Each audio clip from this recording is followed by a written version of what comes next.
I would like to thank you all for joining us today to mark the important occasion of World Water Day, of which the international theme for 2021 is Valuing Water. The theme carries greater weight this year following warnings from the United Nations that the Sustainable Development Goal number 6, Global Acceleration Framework's progress on water goals is alarmingly off track. Approximately 1/4 of the global population, 2.2 billion people, still lack access to safe water. While global water demand is projected to increase by 55% by 2050, a 40% water deficit is projected by 2030. Water-related losses could reduce GDP by as much as 6% in some regions by 2050. Water sits at the nexus of agriculture, food security, human health, economic development, climate stability, and peace. If we do not heed this call to action, the repercussion will ripple across local communities, regional blocs, to global multilateral systems. As you all know, the Middle East and North Africa is one of the most water-stressed regions in the world. Compound water-stressed with the most disintegrated and conflict-ridden region, and a picture of greater division starts to form. We are already witnessing this via the Grand Ethiopian Renaissance Dam, Africa's largest dam, and other issues like water sharing between Syria, Iraq, and Turkey, and some issues between Jordan, Israel, Palestine, etc., etc. My friends, this is not the first picture we at the International Peace Institute, IPI, envision for the region. Water has enormous untapped potential as an instrument of peace. It is increasingly recognized as critical to the future of the planet, and we at IPI have placed it at the top of our regional integration project with regards to the MENA region. Cooperation on water issues could lead to political processes enabling cross-border coordination, which in turn diminishes tensions, leading to benefits beyond the river, from regional fragmentation to integration of regional infrastructure, greater economic cooperation, boosting of markets, and trade opportunities. This can result in greater trust and more information sharing. Constant and transparent dialogue is necessary to maintain an equitable, balanced distribution of water resources. States and stakeholders must understand that sharing water resources is not a zero-sum game.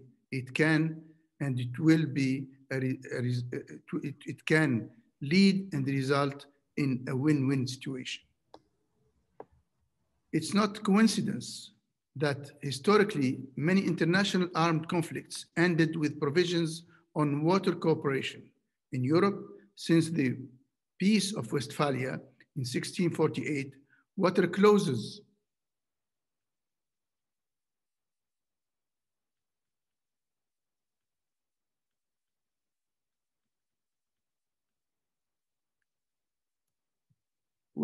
were a standard feature of peace agreements after wars. Considering that almost all Arab states are highly interdependent on sharing strategic transboundary surface and underground water resources, the challenges COVID-19 pose to access water will require a multi-layered, coherent, and comprehensive approach to unleash the potential of water as a tool for regional integration and cooperation. On that note, I look forward to hearing from our expert panelists and high distinguished guests on solutions and ways in which water can be used as an opportunity for regional cooperation toward peace and sustainable development. I am honored to invite to this virtual floor our main guest, His Excellency Mr. Mahdi Rasheed Alhandani, Minister of Water Resources of the Republic of Iraq. Sir, you have the floor. سيد الوزير تفضل الكلمة لكم.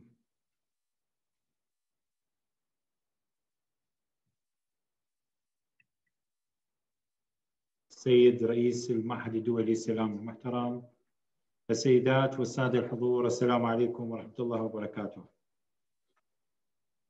أود أن أعرب عن شكري وامتناني لحكومة مملكة البحرين الشقيقة والقائمين على تنظيم هذا المؤتمر بدعوتي لإلقاء هذه الكلمة، ويشرفني أن أشارك في هذا المؤتمر الذي يركز على أهم التحديات التي تواجهها منطقة الشرق الأوسط وشمال أفريقيا بشكل خاص، وهي تحديات المياه في وقت تتفاقم فيه الأزمات المختلفة، ومنها الأزمة الصحية لانتشار وباء كورونا وتأثيراتها على العالم أجمع. كما تعلمون فإن منطقة الشرق الأوسط وشمال أفريقيا هي من أشد مناطق العالم تعرضاً لكوارث وأزمات المياه، وخاصة أزمة شحة المياه والجفاف. فعلى الرغم من اختلاف الظروف المناخية بين دول المنطقة، إلا أنها تتصف بشكل عام بمناخ جاف ومتقلب وأراضي قاحلة ومتصحرة بسبب تكرار نوبات الجفاف التي يعتبر أحد المخاطر الطبيعية لما يسببه من نقص الأمطار والثلوج وارتفاع درجات الحرارة وزيادة التبخر. ويزداد الوضع سوءاً بسبب زيادة التنافس على المياه في دول المنطقة بسبب النمو السكاني والتوسع التنموي والحضري والتغيرات المناخية المتطرفة، إضافة إلى ما تعرضت له المنطقة من تحديات أمنية وسياسية أدت إلى تضرر البنى التحتية للمياه. وهناك تحدي آخر هو ضعف التنسيق على المستوى الإقليمي الذي أدى إلى ترك معظم مشاكل المياه دون حلول أو معالجة.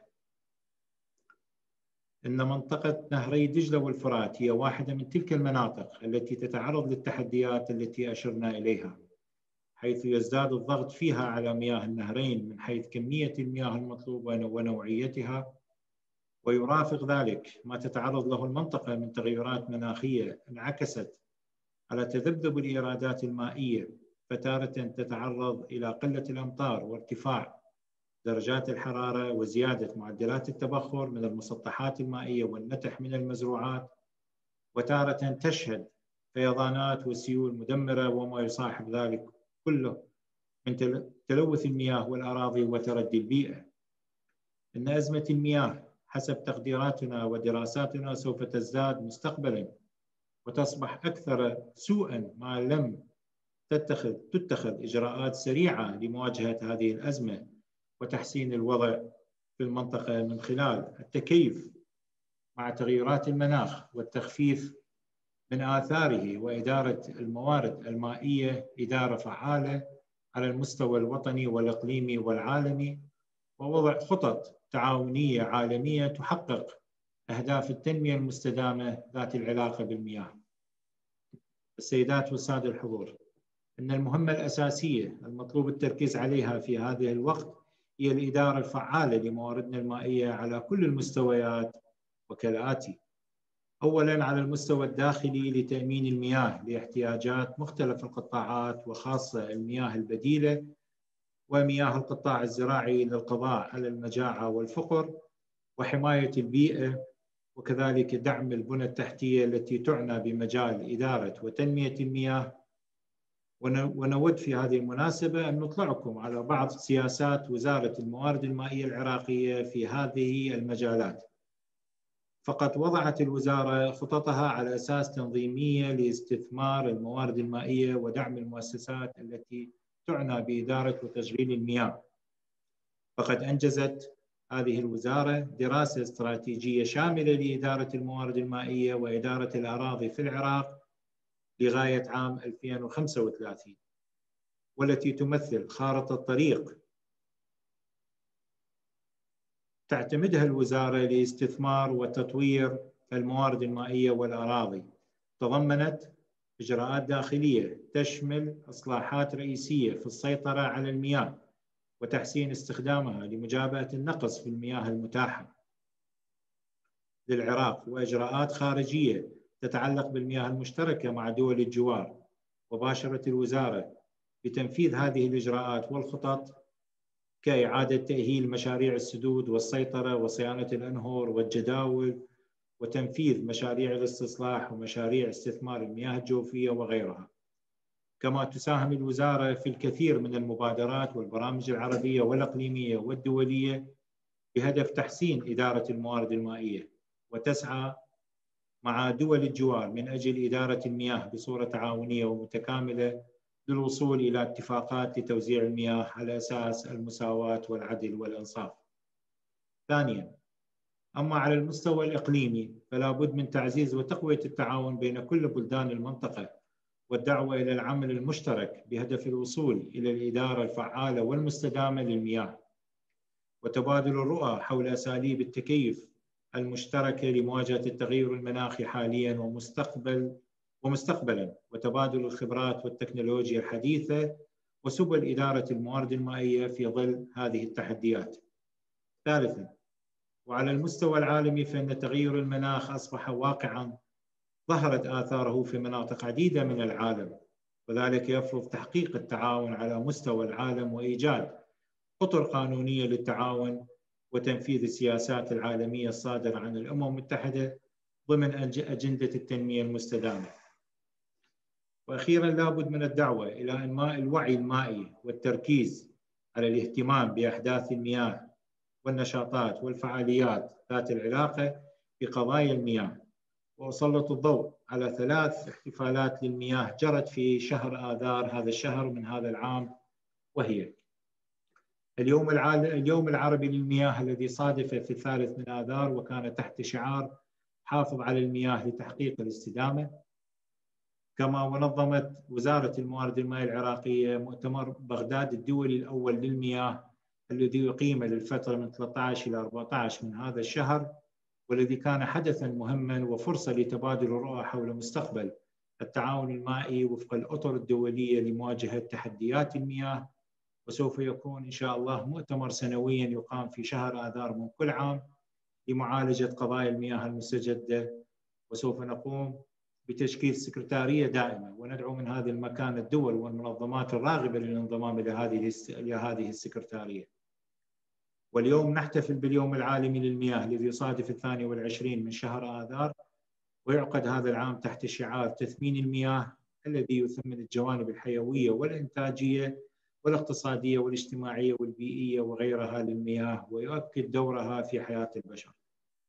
إن هذه الأحداث تؤكد ما يتوجب علينا من توحيد للرؤى في ظل ما تواجهه منطقتنا والعالم من تحديات، ويؤكد ضرورة العمل المشترك في ضوء الأهداف المحددة في أجندة التنمية المستدامة لغاية عام 2030، والدعوة إلى بذل الجهود على كل المستويات من أجل المحافظة على كل قطرة من مياهنا وخاصة المياه العذبة وحماية البيئة وتحقيق الفوائد للجميع.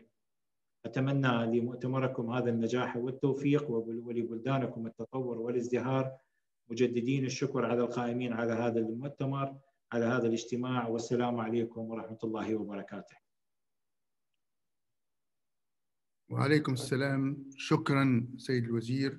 Thank you, Mr. Minister, for this very important, insightful presentation of the water challenges both in Iraq, its sub-region, and the MENA region and the world. Thank you so much, and we look forward to having Iraq contribute to the solutions of water challenges within the regional integration of the MENA region that will, of course, focus on sustainable development and peace. Thank you so much, and we look forward to further contributions from your side, from your ministry, from Iraq. And now I give the floor to Her Excellency Akisa Bahari, former Tunisian Minister of Agriculture, Water Resources and Fisheries. She is an international water expert. Akisa, you have the floor, my friend. Thank you. Thank you very much, and good morning or good afternoon. In the time allocated, I would like to cover how transforming water can transform water in a tool for enhancing regional integration and cooperation in the MENA region. So I will quickly go through, some principles, and we are celebrating today the World Water Day, and under the theme of valuing water. And I wanted to stress this aspect because I have been part of this initiative, and I think it's very important.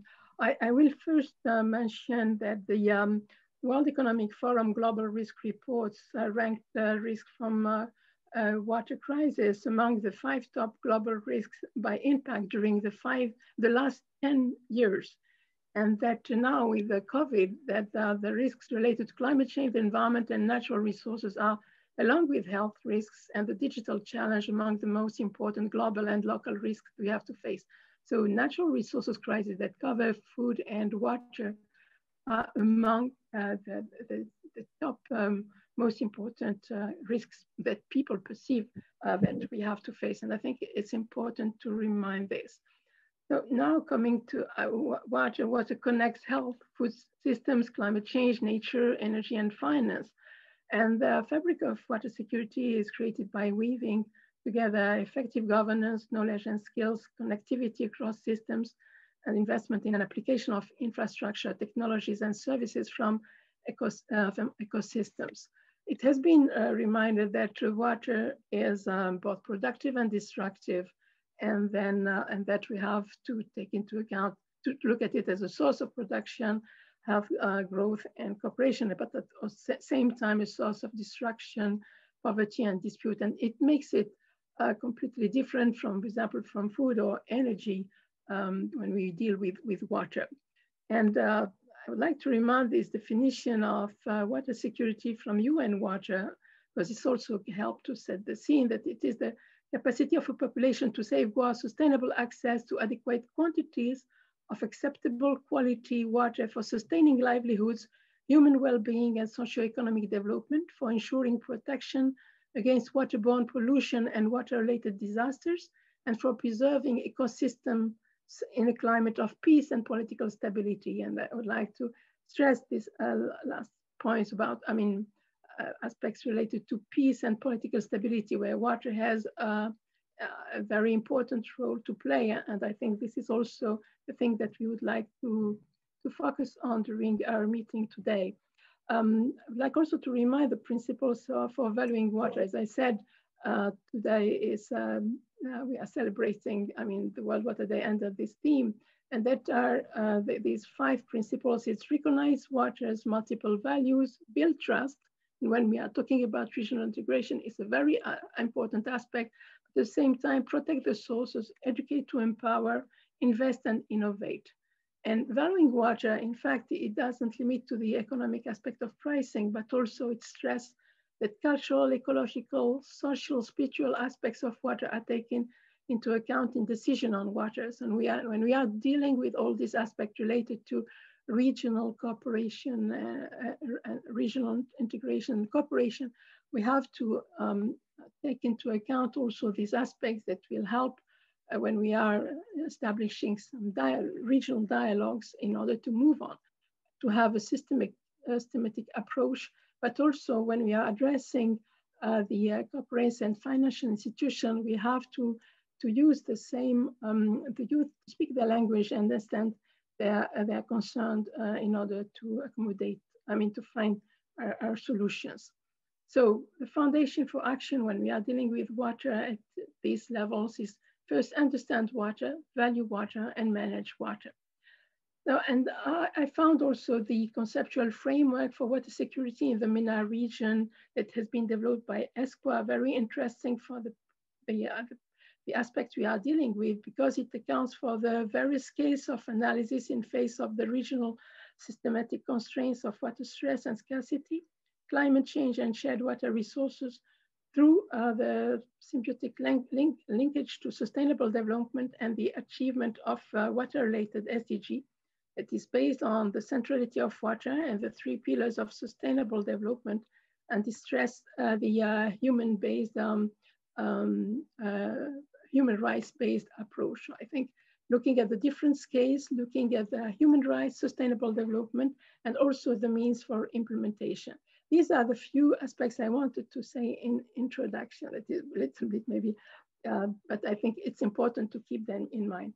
Coming to water-related risk in the MENA region, I think you are all familiar with related to climate change, that the region is expected to have the greatest economic losses from climate-related water scarcity as a share of GDP from 6 to 14% by 2015. But also, I want to emphasize the problems related to COVID-19 challenges that are having a human and economic, the human and economic cost of COVID is high, and that it threatens to erode the years of progress in reducing poverty and inequality, and further weaken social cohesion. So there are a number of aspects that are, being affected by COVID, like global cooperation, loss of jobs, and so on. But water is being, and because it is impacting, increasing the impacts of water inequalities. But we have to look also to COVID as an opportunity and to see how, by managing risk, building resilience, and then we can exploit also new opportunities.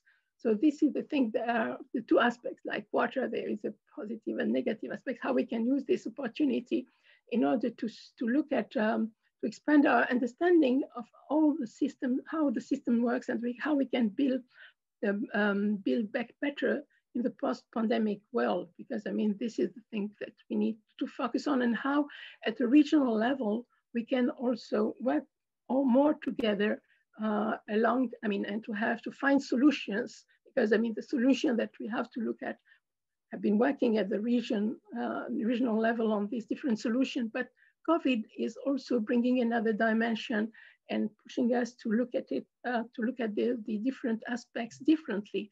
And so how we can build a regional cooperative framework established in order to identify, disseminate what are the best practices for the safe and sustainable water management.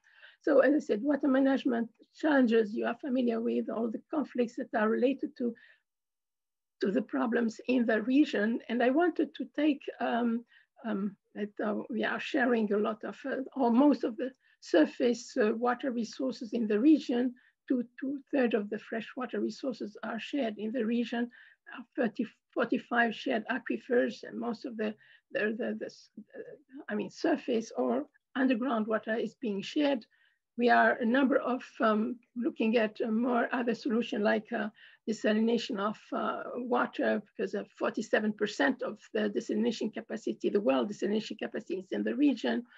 Wastewater that is being treated but not reused, 82% not recycled. All these are solutions, but also we are facing water governance issues and that are affecting the region. And I think these are the most important ones from the point of view of undervalued water, weak governance arrangements, inadequate enforcement mechanism, lack of institutional coordination, and so on. I wanted to take the example of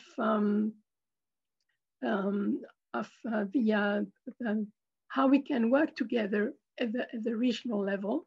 And so examples of what are solutions that cooperation from the point of view, I have taken the example of the shared aquifer in the region between Algeria, Tunisia, and Libya. And this is an interesting example of how we can work together in order to develop some cooperation. First of all, when we look at cooperation related to riparian states, very often they are, we said, what we call the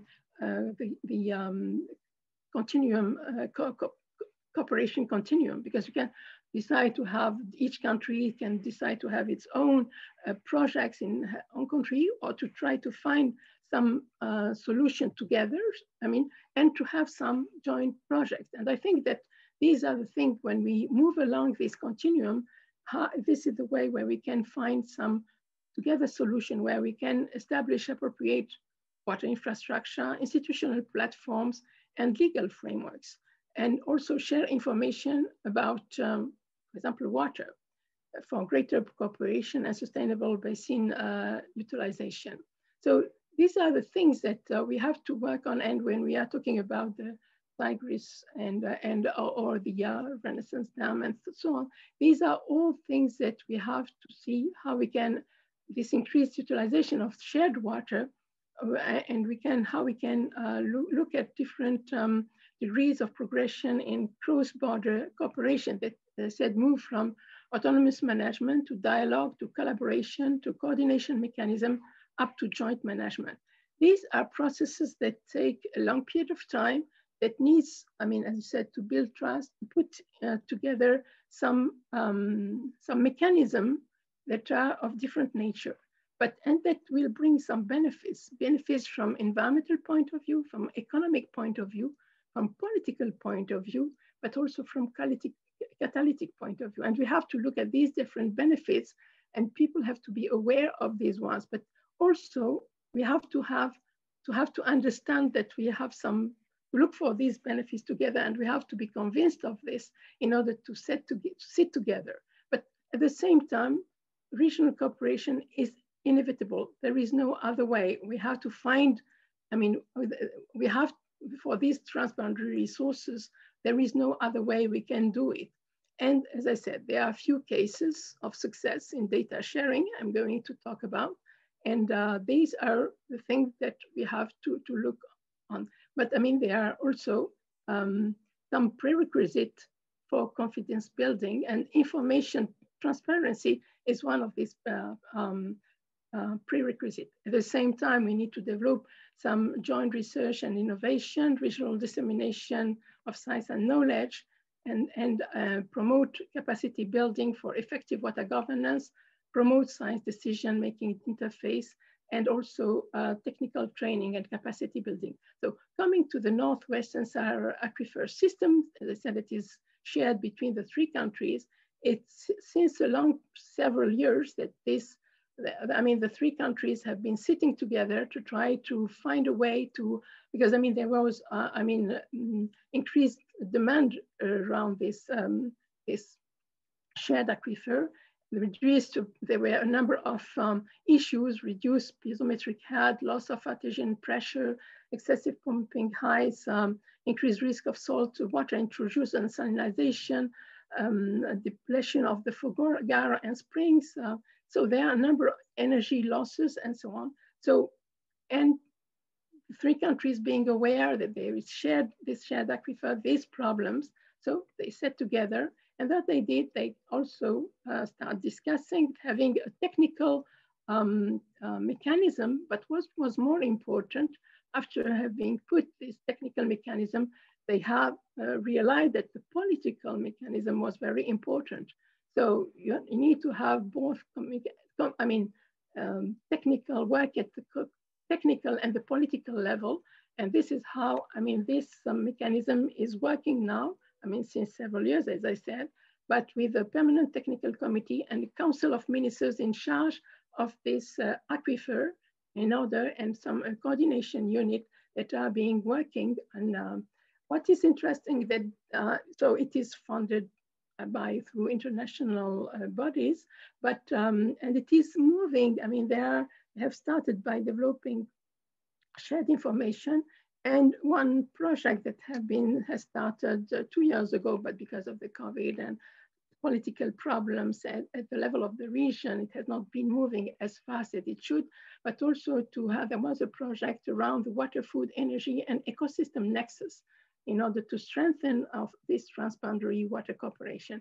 So I found also interesting to mention this, that we're looking at the nexus of water, food, energy, and ecosystem, and looking at the different interconnection, trying to develop an integrated water, food, energy model, governance, doing some governance analysis, and establishing this multi-sectoral dialogue on solution and benefit of cooperation.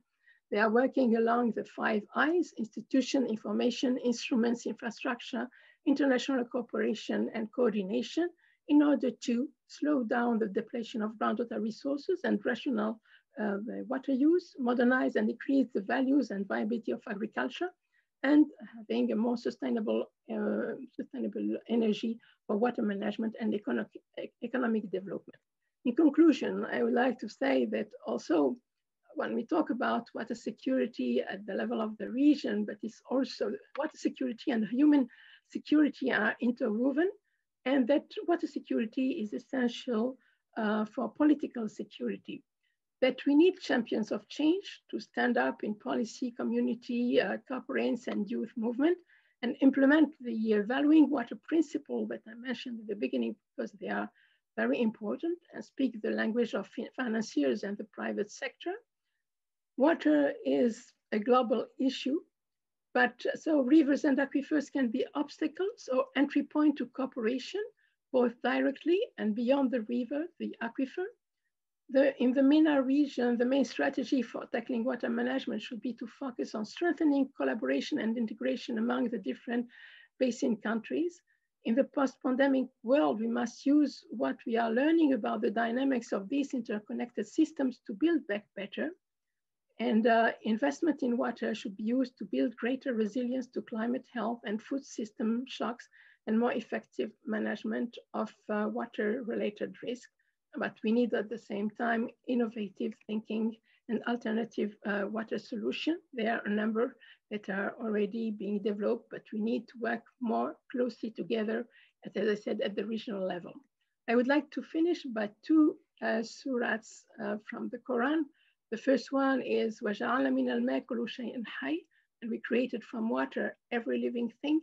And the second one is وننبههم إن الماء قسمة بينكم كل شر محتذر, and inform them that the water is to be shared or divided between them and that each one should drink in turn. Thank you. Very much. Thank you very much, Minister Bahari, for this technical, insightful, comprehensive presentation. Thank you so much. We're glad that you opened our eyes on some innovations in terms of seeking solutions to water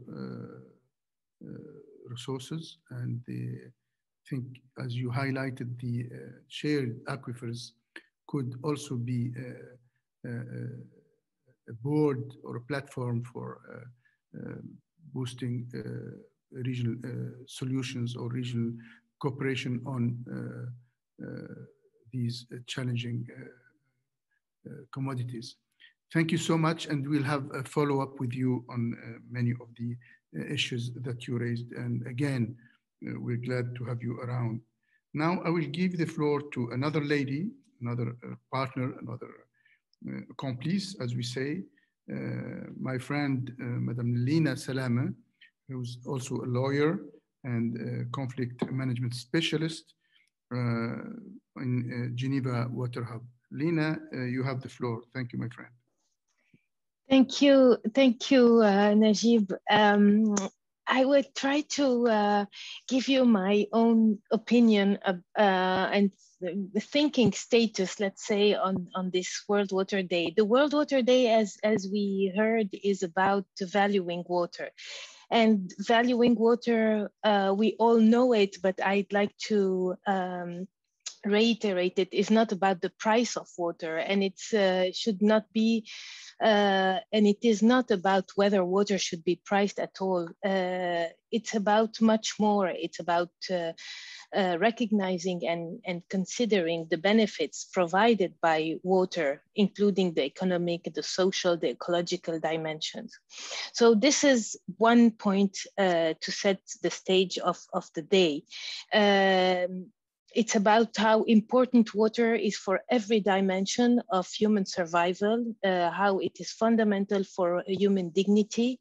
It is the basis of resilience of societies, and it's the natural environment in which human beings evolve. So unlike other resources, unlike gas, unlike oil, unlike any other resource, there is no alternative for water. The only alternative for water is water. So given that these basic information, we still, despite the vital resource of water and the fact that there is no alternative to it, we are facing phases of competition, around water resources, and we have been warned about increasing conflicts related to water, and this is due to various factors, including mostly the growth in the global population. So we are heading to more and more competition, so more and more maybe conflicts, but please be aware that conflicts do not mean necessarily armed conflict. It can be just a conflict of interest, conflict of uses, conflict of perspectives, and so on. So we are having increasing competition, increasing conflicts, but we also have learned from the past, from history, that water can also be a catalyst for peace. It can bring people together. And studies have shown that we do not necessarily have conflicts when we have a scarce environment, and we do not have necessarily conflict when we have a humid environment. So the climate type is not really an indicator for water conflicts of cooperation. Actually, in the most scarce environment, there was more cooperation than conflict. So having established this, the issue is that dealing with water challenges is dealing with very complex issues, and dealing with complex issues that are at the intersection between various agendas: the humanitarian agenda, the peace agenda, and the sustainable development agenda. So we are dealing with a resource that is vital, that sometimes that is prone to more competition and conflict, but that can also bring about cooperation. We are dealing with a resource that is at the intersection of three axes of intervention that are key, according to the Secretary General of the United Nations, and I named humanitarian agenda, peace agenda, and sustainable agenda. And this brings about so many different disciplines that have to come together and that have to understand each other and that have to work together. Otherwise, it will not work. And despite all the efforts that we have been doing to bring different disciplines together and to bring different actors together, we are still talking among each other in the water community. So yes, I am a lawyer and Walid is an engineer. Yes, the minister, Her Excellency, who spoke before me, has a different disciplinary background than Nejib. Yes, but we are still talking among each other, the water community. And the idea is to really build bridges across the different disciplines and talk with those who are not yet convinced, and those who don't even know the challenges of water resources. Because if we want to make a real change at the intersection of humanitarian agenda, peace agenda, and sustainable agenda, we really have to speak outside of the water box. We have to speak as if there was no water box at all. Not outside of the box, but just blow up the box totally and completely.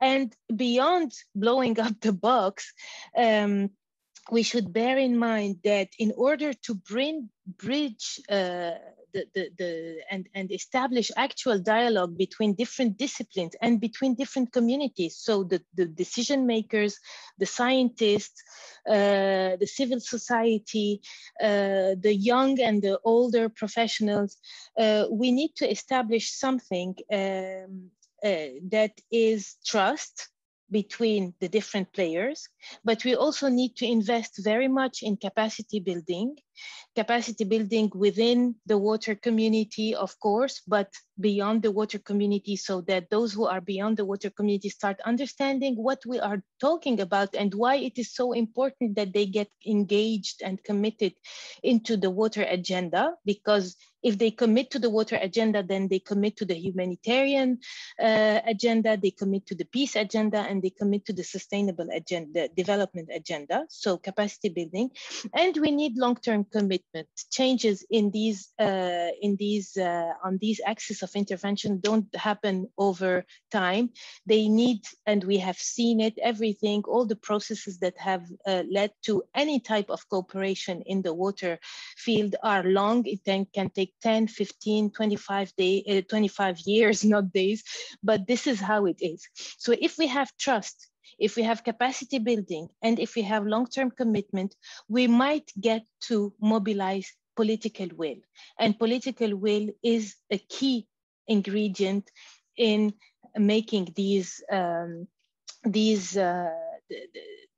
agendas that I named move forward, thanks to our investment in water.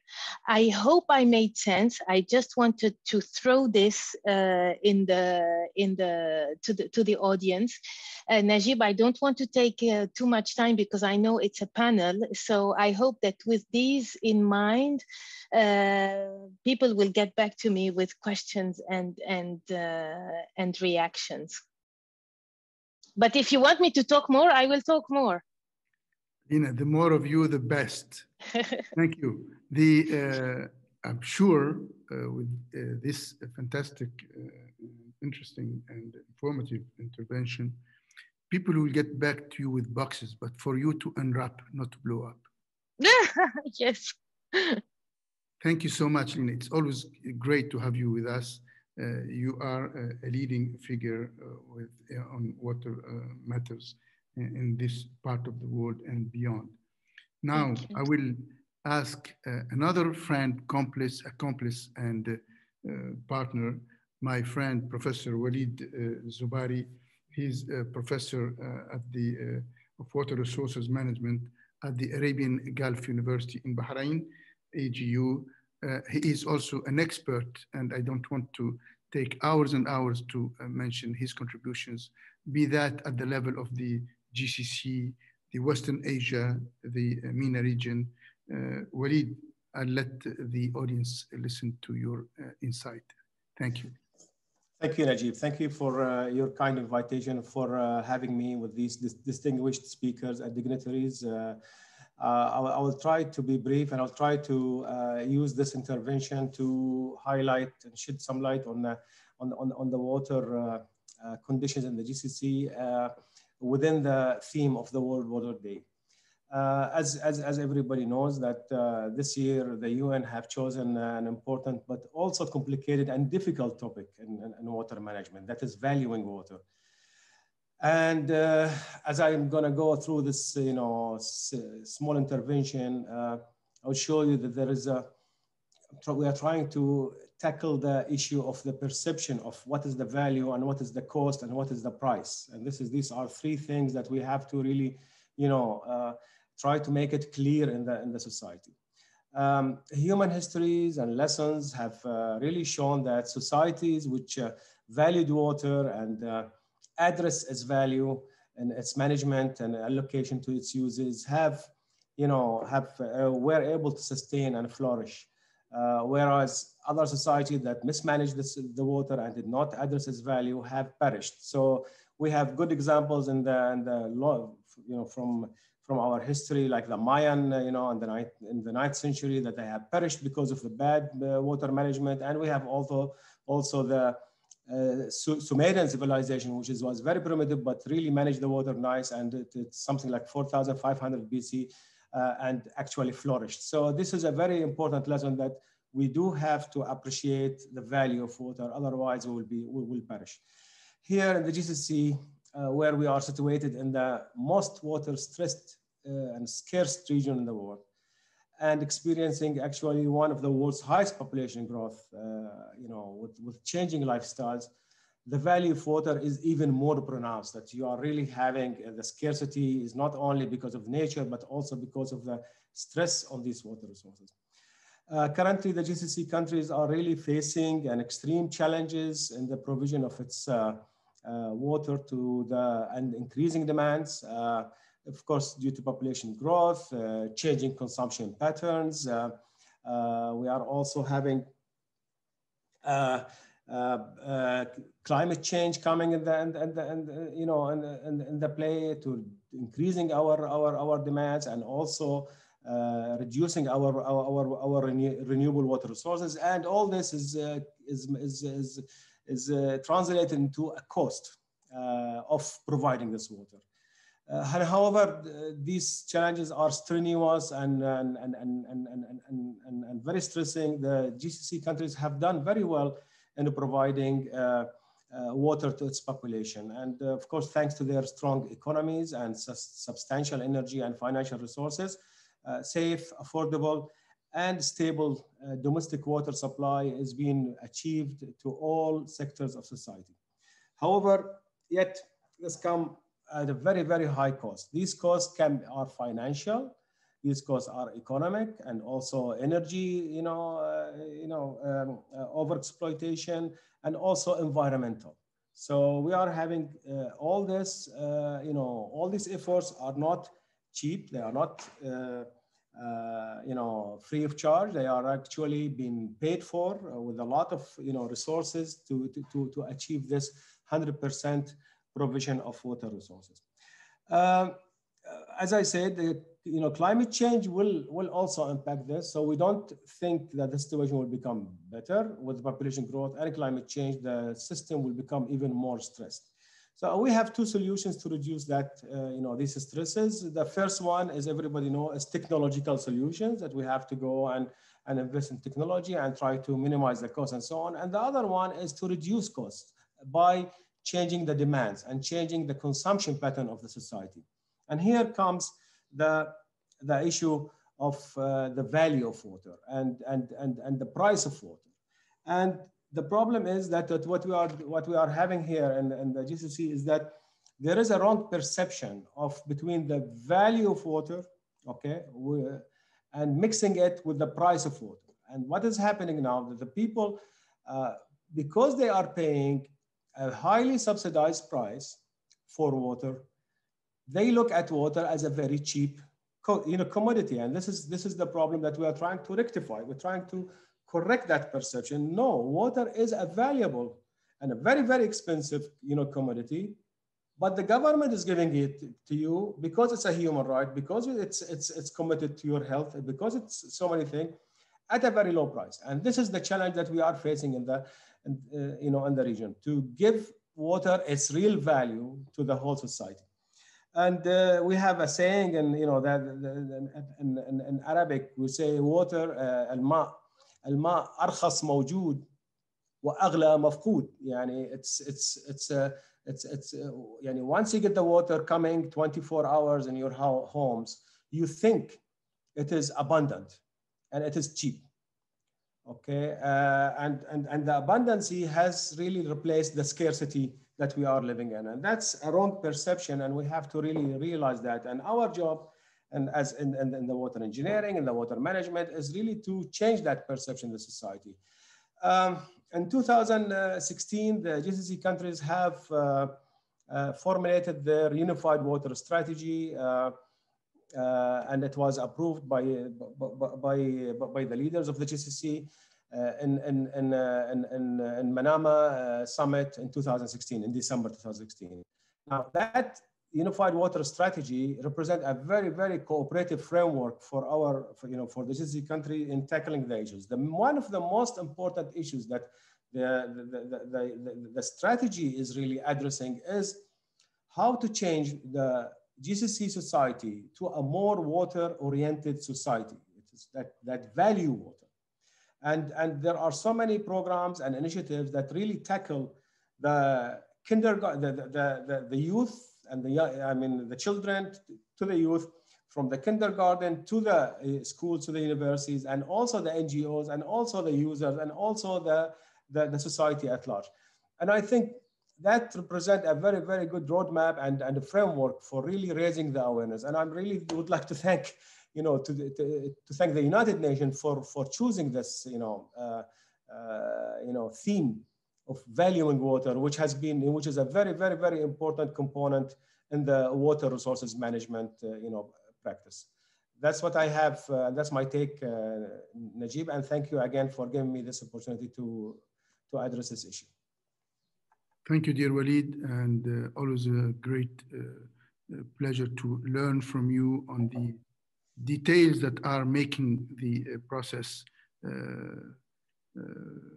take value, and not only on the GCC level where you're playing a key role, but also in our 3 sub-regions, GCC, Levant, and North Africa, which makes the MENA region. Now I will move to my friend, the last speaker, Mr. Marwan Al-Karakshi, head of the MENA department at the Crisis Management Initiative, CMI, Finland.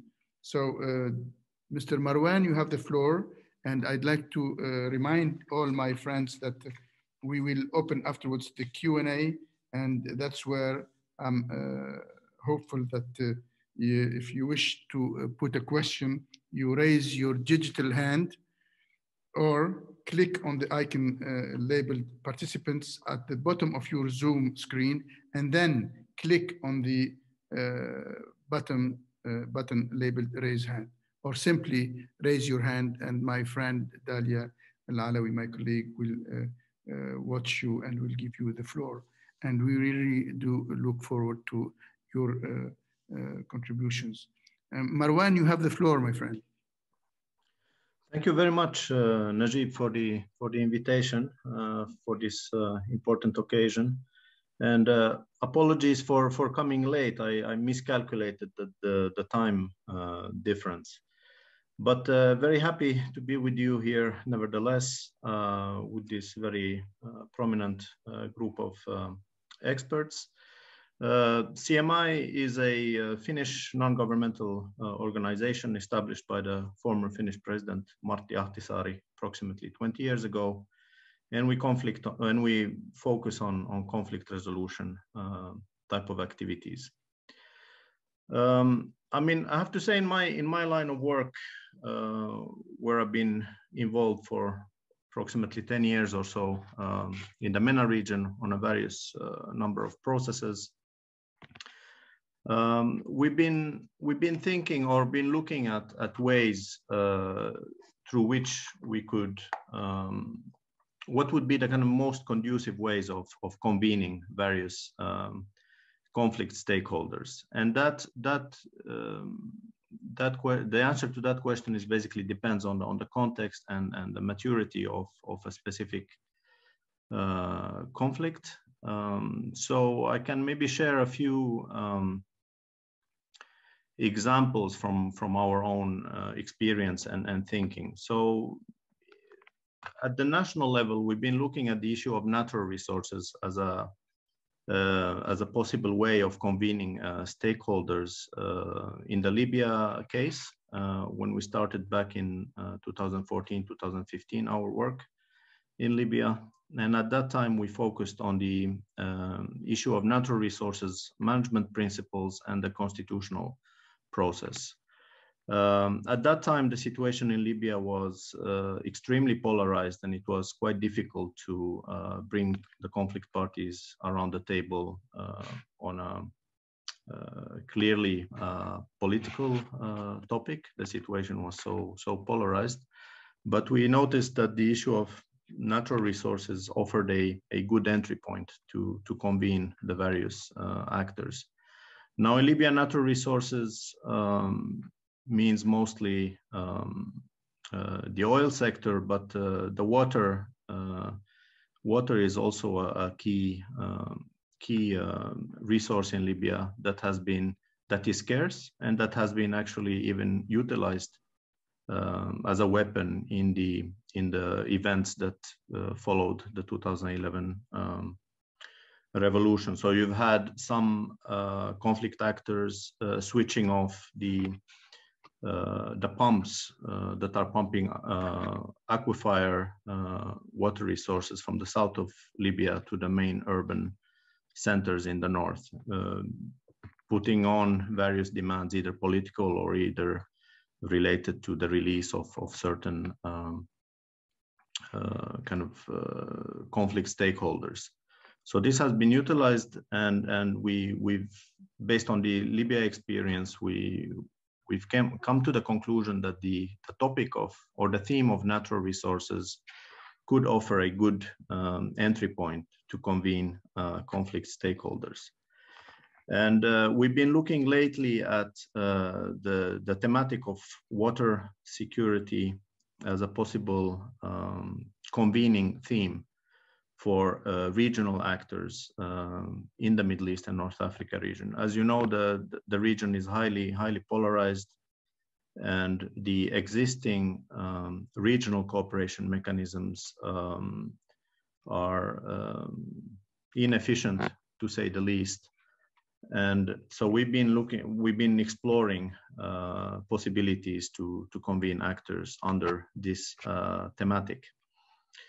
And we might be, this is still very preliminary, but we are having discussions with the Water Diplomacy Center in Jordan, which is housed in one of the universities there, to possibly convene some of the key negotiators in the Yarmouk basin to exchange experiences and to basically build a little bit of a network around this topic. But basically, what I want to say is that this is pretty much quite a lot on our radar screen, and we are really thinking of possibilities to convene actors in the region around this theme.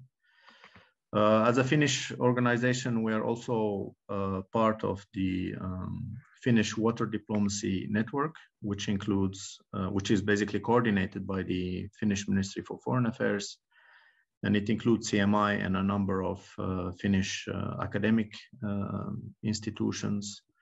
And it basically serves as a network to exchange experiences and also build on the Finnish experience under this theme. So maybe this is in very brief some of our thinking, and I think there is a need for kind of greater or like more opportunities for actors interested in this topic to convene in the region and really identify ways of cooperating. So I thank very much IPI for organizing this event and enabling us to network, and hopefully after this pandemic is gone, we can meet physically. But I think it's very important to build these relationships between the various actors that are active on this front. Thank you very much. Thank you, Marwan. This is very interesting, and you raised one of the issues that is common to both of our institutions, CMI and IPI. We think that strongly that the water issues are so serious and such a matter of concern that we should not handle these divides or differences the traditional way of waiting for the conflict to erupt than intervene. We have to, as you said, and we do share the same understanding, we should focus on water diplomacy. And we at IPI called it the hydro preventive diplomacy.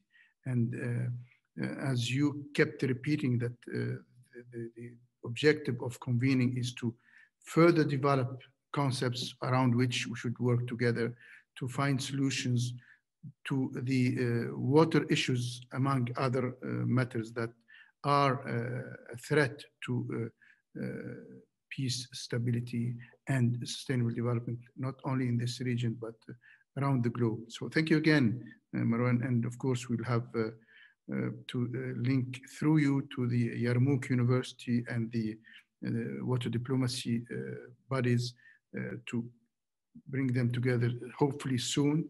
And as you wished, hopefully we will meet in person after we get rid of this obstacle, COVID-19. By the way, as you all know, we were expecting to have with us one of the senior experts, water experts, who's Dr. Hamou Lamrani from Morocco, who is a senior expert in the Arab Water Ministerial Council of the Arab League. He unfortunately apologized today for that. He's checking the, taking a preventive measure against COVID.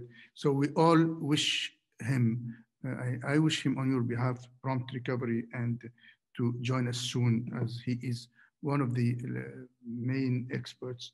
And let me say that this Lamrani also features the cooperation between regions, as his project is financed by Germany within the Arab League to further promote solutions to the water challenges. So Hamu, we wish you saha wal afia. Now I will open the floor to whoever wants to put the question. I have few questions in the chat. Let me start with this journalist from Tunisia. She said, Arwa, you could put your question orally, but if you don't mind, I will read it. I'm Arwa Kali, Tunisian journalist, Dar Sabah, which is the leading newspaper. My questions goes to Her Excellency, former Tunisian Agriculture Minister. What are the current policies that need to be put in place to face water scarcity in Tunisia, where water gets cut in different regions? This is a very, very Tunisian question, but it is important.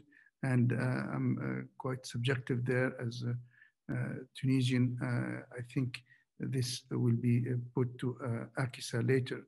Then Muhammad Al-Ghasra from Delmon News, he is putting question in Arabic. ما هي مقترحاتكم لحل مشكلة سد النهضة الإثيوبي بين دول المصدر والمصب? He is asking, what are your suggestions to resolve the Nahda Renaissance Dam, the Ethiopian Renaissance Dam, from the different concerned countries?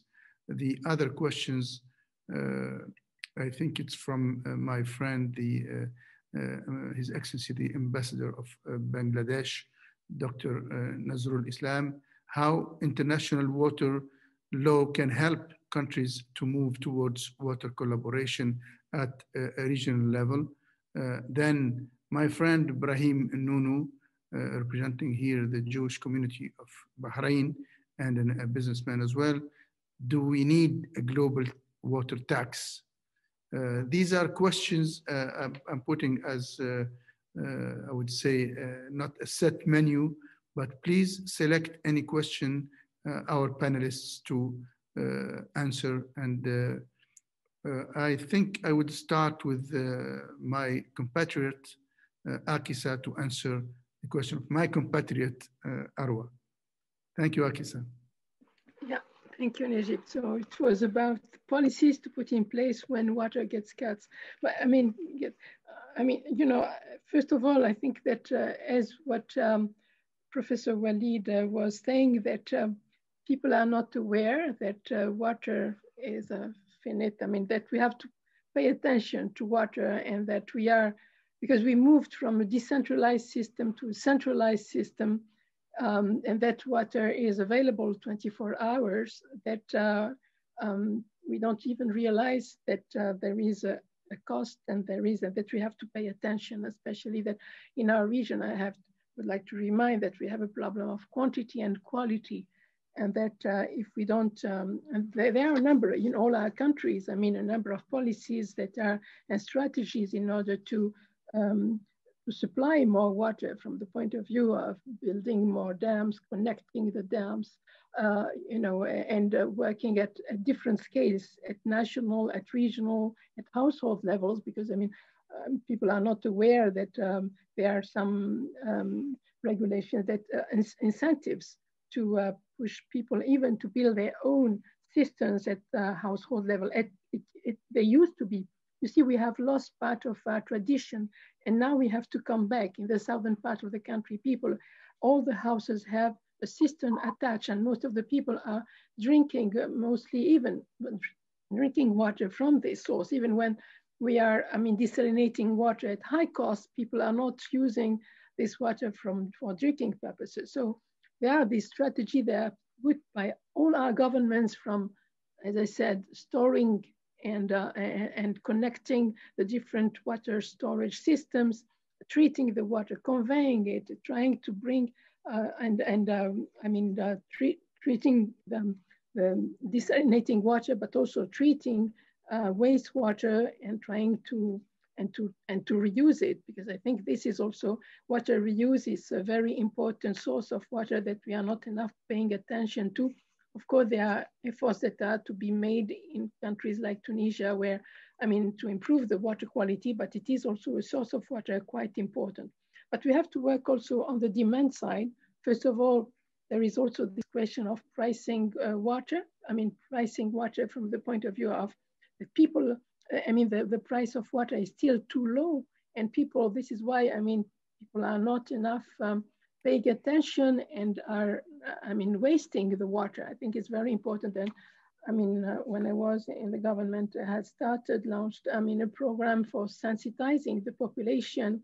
So, people, we have to increase the cost of the water, that's for sure, in order for people to pay more attention, but also to sensitize people on the value of water, and that we have to pay attention and to the quality and so on. So there are work that has to be done on the supply and the demand side, but to make also people aware that water is going to get less and less available to people, and that if we don't pay attention to it and to make, to have policies in the agriculture sector, tourism sector, industry sector, and so on, in order to prevent the pollution that is also taking place, and to work on the quality aspect, I think this is will be a problem. So there is a big work to be done. There is a study that is looking at for water resources at the Horizon 2050, that I hope will come up with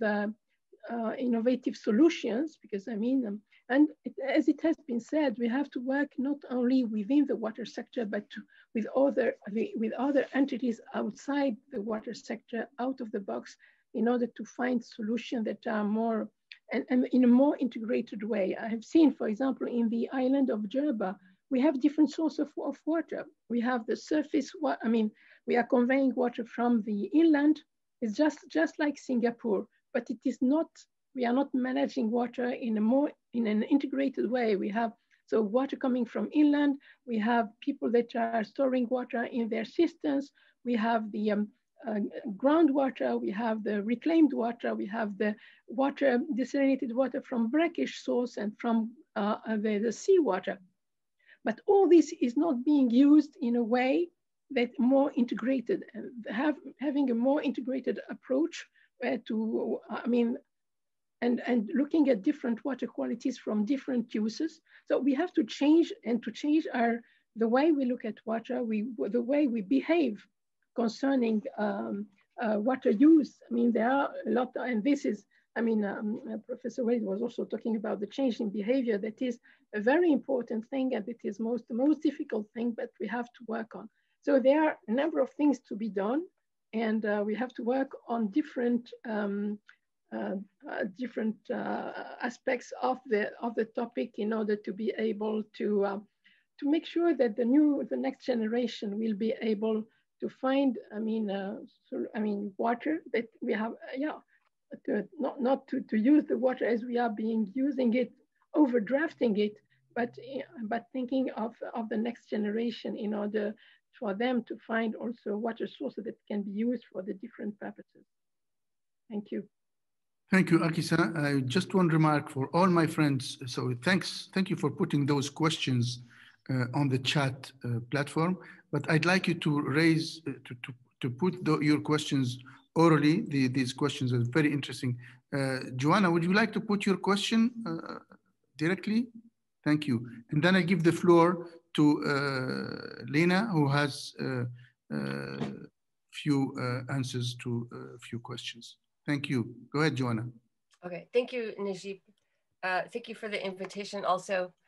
I mentioned the global high-level panel on water and peace's report called A Matter of Survival that came out, I think it was like a week before the GA of 2018, something like this. And so with that launch time, it got a little, there were so many things happening that I don't think that this report got all the attention that it needed. In the report, there's one section that covers really the risk to water infrastructure, and so, you know, I'm wondering if there are friends in the MENA region or other outside bodies. I think that, as you have as one of your guests, that someone from the Geneva Water Hub, but I'm wondering if there are friends of this report that continue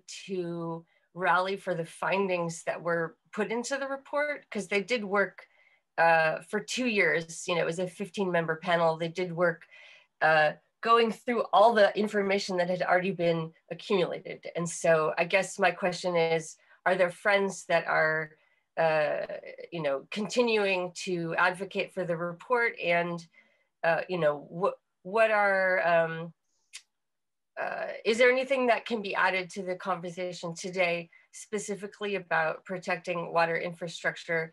I personally am working on a project that goes across the Sahel in you know, through many of the riskier regions where you know, funding would be harder in the first place. And so, you know, even just managing to make the infrastructure is a great feat. And then, you know, how to have it go on, you know, unimpeded is the second question. And my estimation is that as we go forward, the places in the world that will need the greater infrastructure are the places in the world that where, you know, it's not always the case, but where the risk to the infrastructure, you know, may be greater also. So any comments on water infrastructure is welcome. Thank you very much. And thank you to IPI for this, this talk. Thank you. Lena, you have the floor.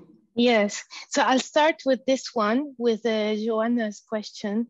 The Geneva Water Hub is actually acting as the secretariat of the Global High-Level Panel on Water and Peace. And that report, A Matter of Survival, has a number of recommendations which are actually giving the Geneva Water Hub the structure of their work plan. Yeah, that's it, absolutely. And after this one, there is another one that came up, and then a third one that is upcoming or already came up. So it is, they are, the Geneva Water Hub is trying to help the implementation of the recommendations that were made by the high-level panel. And they are the team, I say they because that it's the team, we are actually making an update and publishing update on the progress that is being made. Now, the specific recommendation related to infrastructure is one of the recommendations that has met the biggest progress, if you want, in terms of the preparatory work that can be done, but still there is implementation to be to follow. And what do I mean by this? The Geneva Water Hub team, with a number of partners that are working in the humanitarian agenda, has developed what we call the Geneva List of Principles, which is a list of the legal principles that that aim at protecting water infrastructure during and after water conflicts. So it takes into account all the principles, all the legal principles that exist, and it explains them, and it goes beyond them to say how so it's like a draft set of rules that says how water infrastructure should be protected, why, against what, and everything else. So it is applicable. Those principles are supposed to be applicable in peacetime, but also during conflicts and after conflict situations. And they do not invent anything new, but they bring together rules that regulate the protection of such infrastructure under humanitarian law and international human rights law and environmental law. And water law. So, you know, these different disciplines of law, it's like medicine, like if you are a pediatrician and a gynecologist and I don't know, a surgeon, you have different disciplines. And here in the law, you have those different areas of law that have regulated this area of protection of infrastructure. So these principles bring everything together. And then they go a little bit beyond existing law in order to regulate and to help like actors in the field of sustainable development, of water, of peace, and of humanitarian law to really make a good implementation of these rules in the field. So the status of these principles for now is that they have let's say the backing of the main actors in the field. And I personally cannot tell you what will happen, if they will become a convention, if they will become a treaty, if they will become a protocol to some other law, or if they will remain at the status of soft law. But in any case, these are existing and they are very helpful. In the MENA region are there actors who are following up. We are translating them into Arabic, and the idea is actually to have partnerships with institutions in the region like IPI in order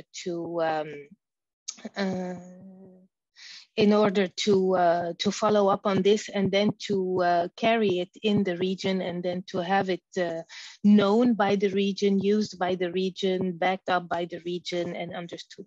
There is the Global Observatory on Water also proposed in the same, yes, and the Global Observatory is being set up as well. So the Global Observatory is not one single institution. The Global Observatory is supposed to be a kind of network of intelligence, of expertise, of communities that think alike and that want to work together in various regions, but also in different type of, you have social nodes of this Global Observatory, but you also have regional nodes of this Global Observatory. Some of them have been established, for example, for Western Africa, we have a regional node that is supposed to bring together all the institutions that are working on water and diplomacy and that can support the objectives of the Global Observatory. You have other nodes in other regions, but you have also social nodes, like for example, the youth node. That is not specific to one region, but that is global and that works on intergenerational expertise and exchange of knowledge among others. So that's it. So the Global Observatory is underway as well. I invite you to check the website of the Geneva Water Hub for more information, or to get in touch with me. I don't want to take too much time on this because I also wanted to address other questions, interesting questions that came into the chat.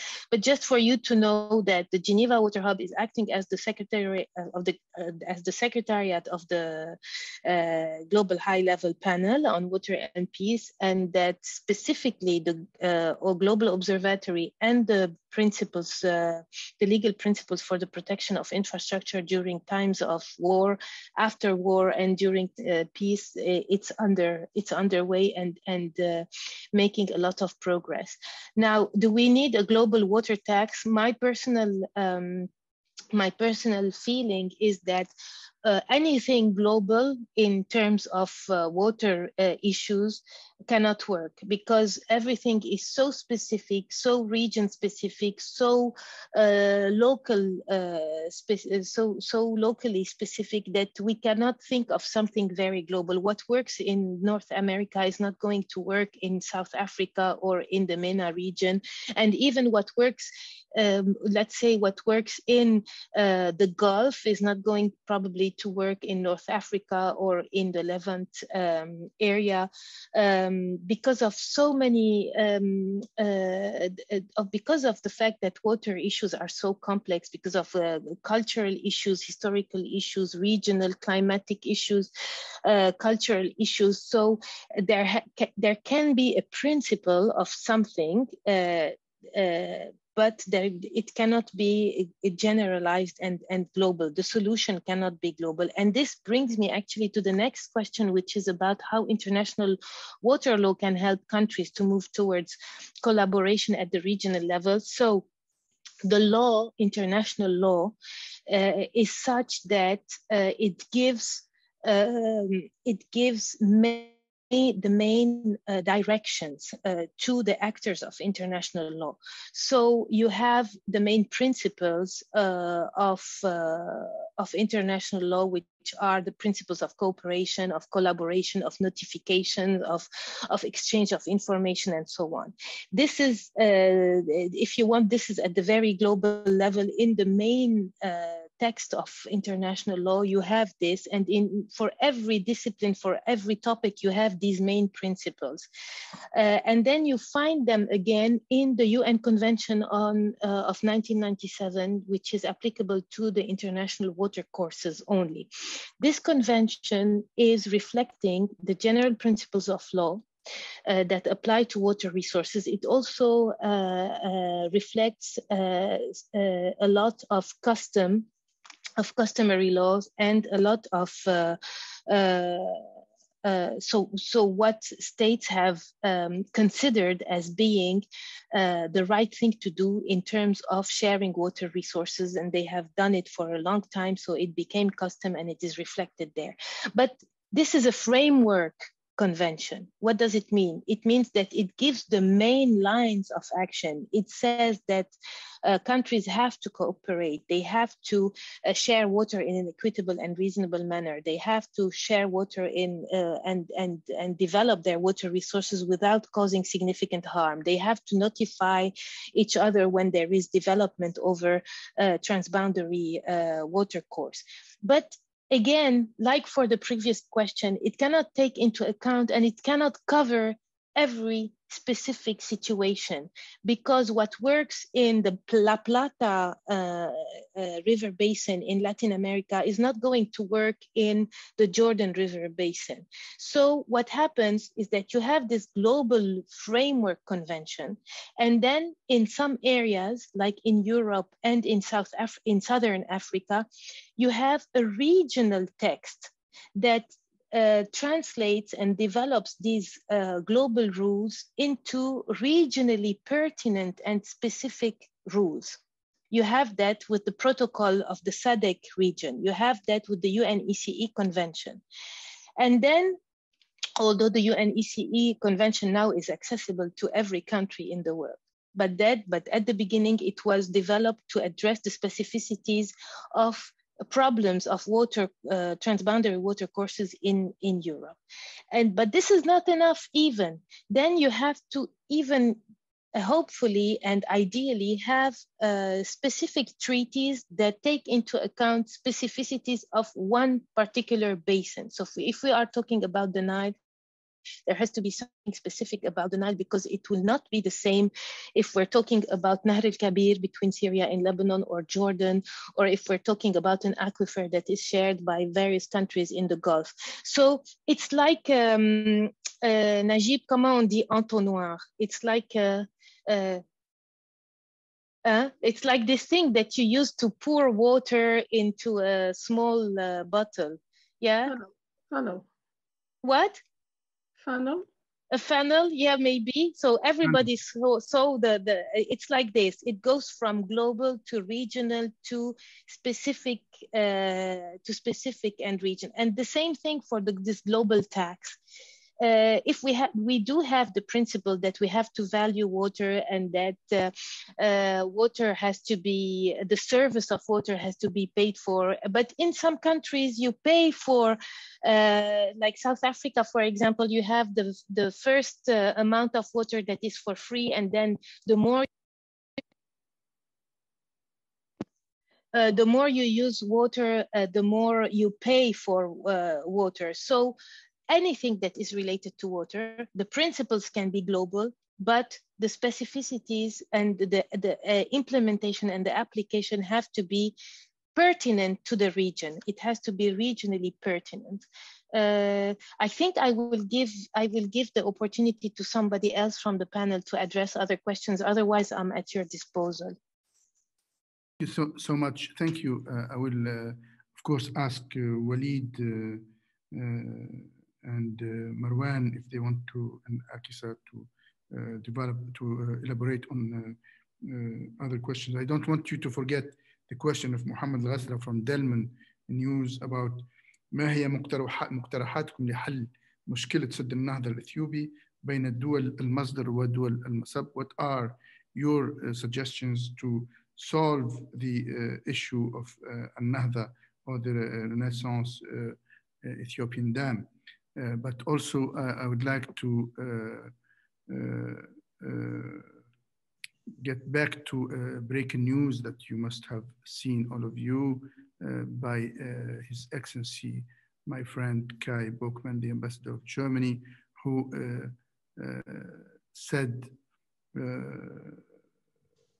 Germany will soon join the Middle Eastern Desalination Research Center, MEDRC. The aim is to contribute to cooperation over water disputes, including in conflict settings. So this is a very important element that he is advancing, but he's also putting a good question. How do experts value the potential of desalination to contribute to conflict prevention and settlement in the region? Thank you, Kai, and the panelists and whoever wants to elaborate on that are most welcome. Then, I think I'll stop here and check if there are more questions. You are encouraged to intervene, take the floor, and you're most welcome. And just wanted to also draw your attention that the statement of His Excellency, the Iraqi Minister of Water Resources, is on the chat in Arabic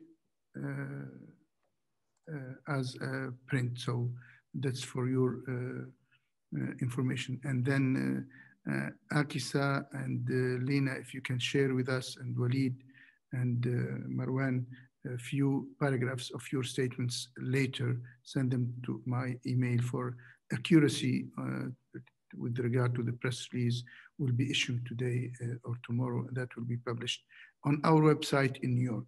Thank you. I can address the yes, question. Walid. Yes, Walid, please. Okay. I think there are two questions. One question has to do with the Germany intention to join MEDRC, and the other one has I think from Raji, talking about if Bahrain approach to water management is the right track or not.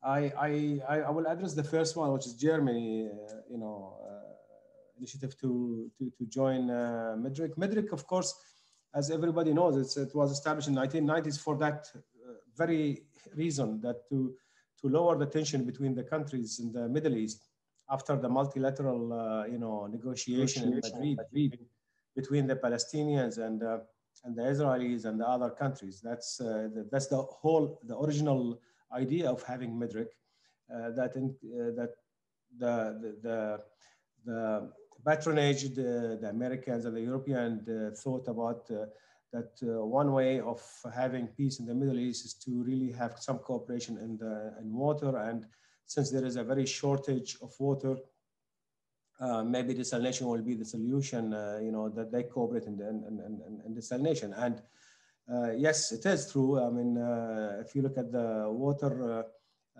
requirement in the domestic sector and the industrial sector in the GCC, you'll find that almost 90% of their water supply comes actually from desalination. So desalination is really an important source of water for municipal water supply, for drinking, because there is no other alternative for the GCC. And many countries are also moving in that direction.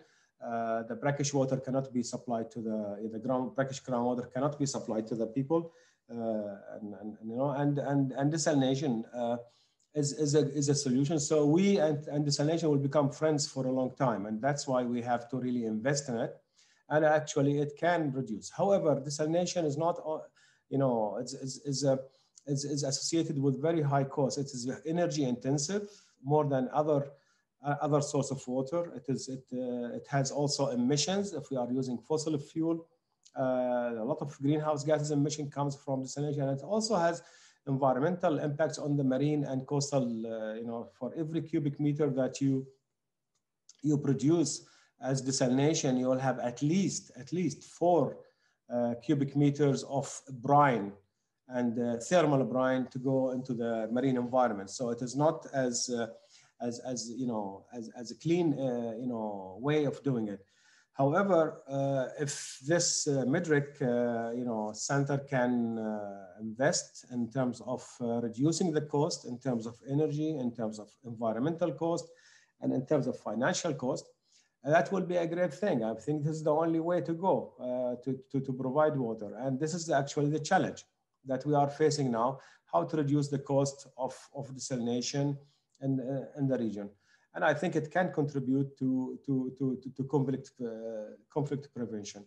Now, for the question that been posed by Raji on terms of that Bahrain will be increasing its desalination capacity to provide municipal water to meet its obligation for the Sustainable Development Goal number 6, which states that everybody has to have access to safe and affordable drinking water.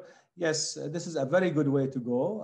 However, we in the management, in water management, we think integrated.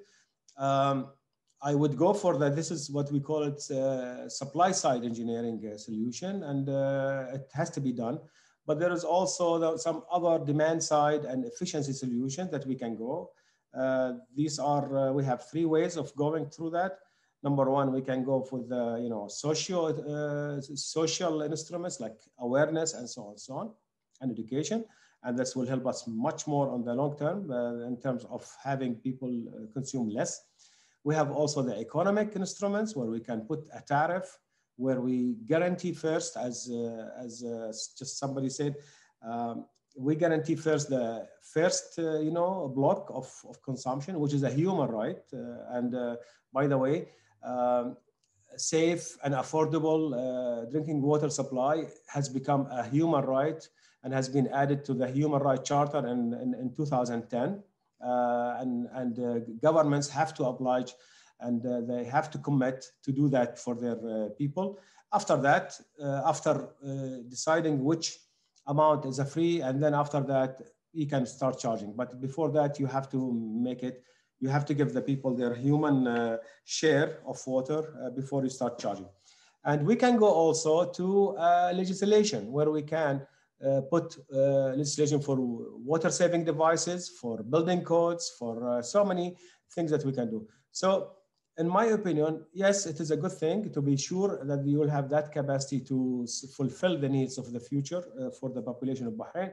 But also you should also explore the other side of the coin, where you really can save a lot by implementing some efficiency and demand management measures that are not that very expensive and not very hard to do. That's my address to Raji question, and for also the German question. Thank you very much. Any other questions, remarks? Yes. Yes, it's about desalination and the place of desalination, you know, among the different water sources. I think that, I mean, we have to look at it differently when we talk about the GCC countries or the North African countries. I mean, the issue is completely different. But when I have been working on the water reuse master plan for Abu Dhabi, it was interesting to see that, you know, I mean, people were there overdrafting the groundwater, and they had, in fact, problem of drainage. So it's a question of also that we have to look at the different water sources. This is why I took the example of the Java Island, but we have different sources and how we can manage the different sources in a way that is more integrated, taking into account also the cost of the water. For example, I mean, providing, you know, desalinated water is also, as it has been said, at a high cost, and it has also environmental impacts. So in Tunisia, we have tried to postpone. Now we are building a number of, we have put in place a number of desalination units for brackish water and also for seawater. But it was, I mean, we were trying to postpone the, I mean, moving to desalinated water because of the cost, because of, and that we have to optimize the different sources of water. And for example, we are not making a good use of the reclaimed water. So, and also rainwater. So we have to look at different options. And then, but as I said, the issue is not the same talking about the Gulf countries, but even there, I mean, working around saving water as much as possible when it is being used for, I mean, irrigation, or we have to make sure that we are not overdrafting and wasting the water. So looking at it from an integrated approach and trying to save water as much as possible. And this comes back, as I said, to sensitizing people. There is a question of the other question related to the Renaissance Dam. And I think it's, nobody wants to touch on this issue that is quite not easy. But I think that it comes, as what I was saying, first of all, to the big principles. And I think that a lot of work has been done on putting, trying to emphasize the benefit sharing. And I think that this is also, because I mean, it is clear, for example, that first of all, the number of upstream countries in the Nile Basin have not been able, for years, developed their the infrastructure, would it be dams or irrigation schemes and things like that, and that we have to come, and I think maybe IPI can play a role in order to, I mean, with NBI, with the Nile Basin Initiative, in order to bring the people. I know that from time to time they are talking, the countries, I mean, Ethiopia, Sudan, and Egypt are talking to each other, and sometimes it's more conflict, and it was a question of how long it will take to fill the dam. I mean, and Egypt wanted it for over, I think, 15 years, and wanted also to be able to have a look about the management of the dam, which, you know, these comes after question of sovereignty and things like that. But I mean, I think that putting up front the question of benefit sharing, not water, but for example, I mean, from the point of view of power and other environment and so on, and to see how to discuss, it comes back to this principle of dialogue that have to be put in place in order to be able to prevent any conflict. And I think when we were talking in the beginning of preventive diplomacy, this is where, I mean, there is a big role to play in order to make sure that, first of all, that the different, because I mean, countries, in order to be able to discuss, they have cooperation is catalyzed if the benefits are perceived and then fairly shared. So each country have to see what are the benefits, and then, and also that in this case, how the amount of water that Egypt will, I mean, since 59, with this agreement between Sudan and Egypt is getting, will not be affected, or if it has to be affected, how much? And then what are the benefits, the additional benefit that that the region will, what are the things that the different countries will benefit of in order to be able to find a common ground and to prevent any conflict. But it is a very interesting and very important subject to be discussed, I think. And here, I mean, this meeting is also, and IPI, as I said, could play a role there. Thank you.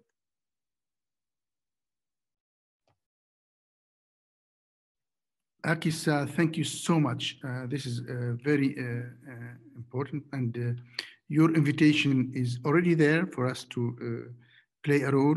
And as you know, we are the platform for preventive diplomacy and trying to put all these matters of differences at this negotiating table from a preventive approach, and we are willing to further negotiate with you and others how to further discuss in terms of think tanking, but think tanking towards do tanking. We have to think together, who should we bring in, and have, as we said, as I said in my statement drafted by Dalia, of course, how to get this win-win situation around these matters of concern and look for result-oriented processes. I know that there are many issues that have been raised. We have been talking for almost 2 hours, and this is only an opening. I would say this is a beginning of a process with this particular group. Unless Marwan wants to add something else, we will conclude by thanking all of you. Marwan, you would like to say something else? Yeah, very, very briefly on just building on what Ms. Akisa was saying on the Renaissance Dam. I think so. I think the technical kind of solutions and the proposals are quite elaborate, and there are a number of ways of going about it, including having this kind of mutual benefits and so on the table. But I think one of the issues that have complicated this file is that the issue has been raised so much to it has been linked somehow to national pride in both countries, whether it's in Egypt or Ethiopia, to a level whereby the leadership in both countries find it very difficult in terms of in front of their national constituencies to kind of make any concessions. So just maybe an addition that there is also that element which kind of complicates things further. Over. Thank you. Just to follow up on what you are saying, I mean, when we deal with international rivers, it becomes very political. It's not political, but very political. It was something that David Gray from the World Bank was saying. And I think that we have to keep in mind what we are dealing with is also these political issues and how to bring, I mean, how to manage all these aspects, which are very important, and we cannot find solutions without, I mean, dealing with these political aspects or very political aspects.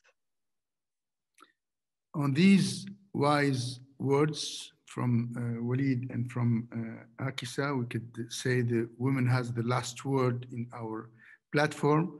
I would like to thank all of you, and I'm not wrapping up this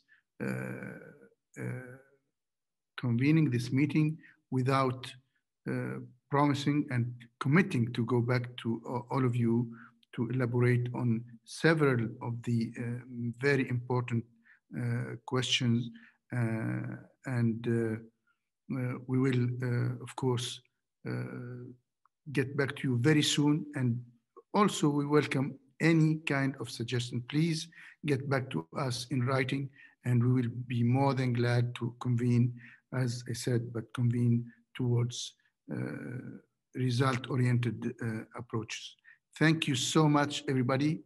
I wish you all the best, and my glass is empty now, and I wish everybody fresh water all over the world, and tap up your glasses, tap up your aquifers, your dams, and at your health. Thank you so much. Thank you.